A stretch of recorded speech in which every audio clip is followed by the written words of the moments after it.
Հայաստանի սահմանները երբեք այսքան փոքր չեն եղել։ Մենք երբեք այսքան փոքր քարտեզ չենք ունեցել։ Եվ այս գիտակցումը մեզ բոլորիս հանգիստ չի տալիս։ Բայց դժվար ժամանակները մեզ ստիպում են լինել ավելի խելացի, ավելի ճկուն, ավելի ուժեղ եւ միասնական։ Ոչինչ չի փոխվել։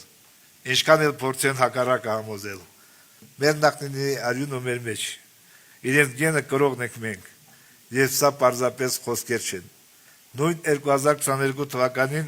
Ջերմուկի ռազմական գործողությունների ժամանակ օգնության եկավ Արցախի ստորաբաժանումները։ Առանց վառելիքի, հացի,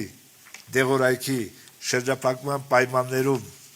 արցախցիները իրենց արյան կանչով եկան իսատարում իրենց եղբայրների։ Այդպես եղել է, այդպես էլ կլինի։ Փոխվել է ժամանակակից պատերազմների փիլիսոփայությունը եւ տրամաբանությունը։ Մեր աչքերի առաջ տեղի են ունենում գլոբալ աշխարհաքաղաքական փոփոխություններ, եւ մենք միշտ պատրաստ պիտի լինենք պաշտպանվելու եւ դիմակայելու ցանկացած մարտահրավերների։ Հայաստանին պետք է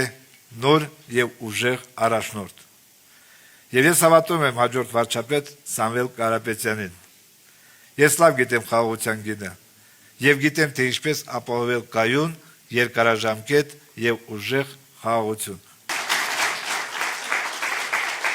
Ուժեղ Հայաստան, ազատ ու հզոր, խաղաղ ու կայուն է, ու ապագան